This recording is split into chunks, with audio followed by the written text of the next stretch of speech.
What's up, y'all? Welcome to the Sam the Beer Guy channel.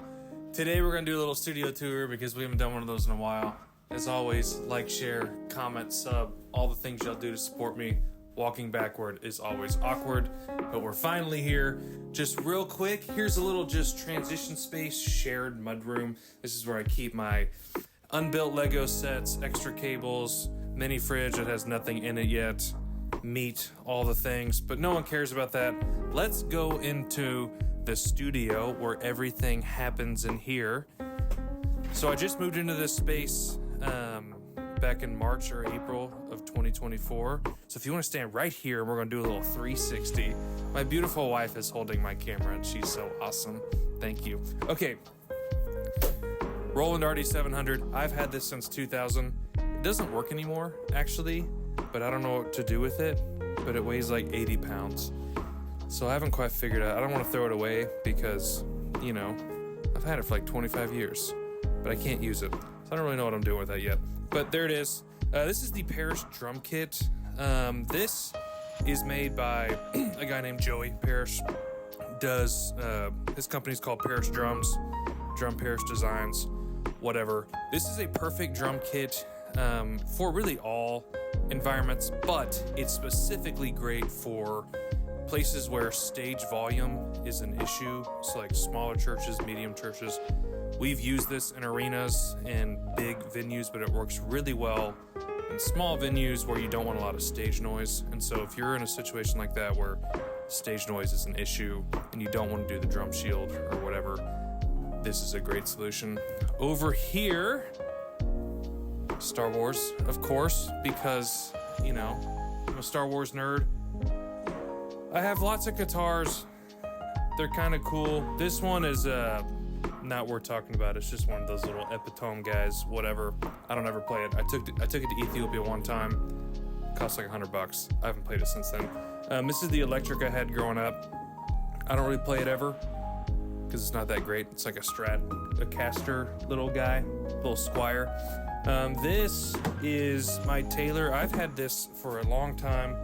It was my dad's. He gave it to me. I think it's a Taylor 550, I think. Maybe 650, something in the 500-600 range. But I love it. Not everyone loves Taylors, you know, because they're a little bright, especially in the worship world. But I love it. This is my favorite guitar. My father-in-law actually gave this to me. He used to work at Gibson. They built this for him, special made. All my guitar players or friends that have played this say they love it. It's like a J45 meets a J50. That's what some of my friends have told me, because it's got just random parts that don't come on any other guitar. But it's awesome. It sounds fun to play. I got a Les Paul Supreme guy that I don't play a ton, but one of my goals for 2025 is to actually play more electric, because I don't really play it at all, and I want to get better at it. And one of the things I want to do to get better at electric is keep building out my pedal board. I've got my pedal board down here. I've got I've got four pedals, and I'm working on building this thing out just so I can like do little droney things and fun stuff on whatever tracks I do. There's a little floor box back here that are doing all the drum mics. Yamaha HS80Ms. I used to think they were HS8s until a few years ago, and then I realized I'd had HS80Ms since 2014. I just didn't actually know what I had. But those are HS80Ms. There's not a big difference in the HS8s and the 80Ms, but there's a slight difference. But I love these things. They have survived 10 moves, 11 moves, 12 moves. Nothing wrong with them. They're awesome. So they're good. I think like $350 a pair. But yeah, I bought them like 10 years ago. And then here's kind of, you know, my space where I do a lot of sitting. Built this little USB hub. It's connected to a hub in the back. Audient Evo 16. It's my interface. I don't do a lot of audio recording other than one-off things.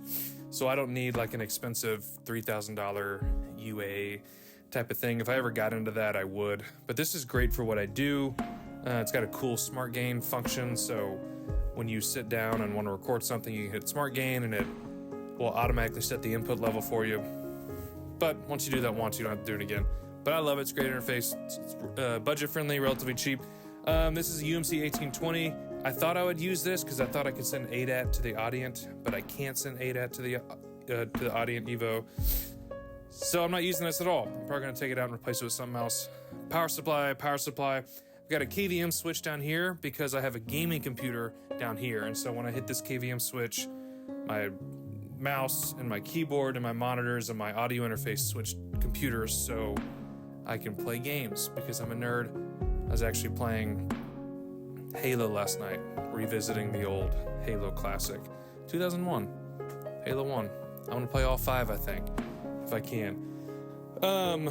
Yeah, so that's my interface, monitors, whatever.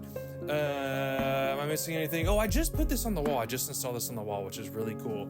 It was sitting on the floor on a little Go boom stand, whatever, but it was in the way all the time, so I just mounted it to the wall, which is super cool. Here are all my books. I'm not a big reader, but you know, when you have books on a bookshelf, it kind of looks cool. Legos. I like Legos, again, because I'm a nerd.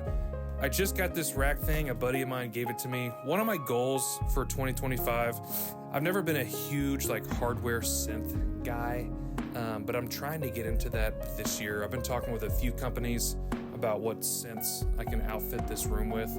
If I do all that, I'm gonna need MIDI clock, probably some pre's to send audio back over to my interface.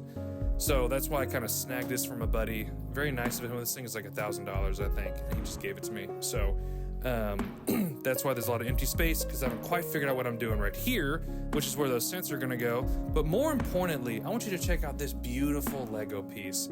This thing is 1,800 pieces. I just finished building it over Christmas break. I just hung it literally today, and it's awesome, and I love it so much.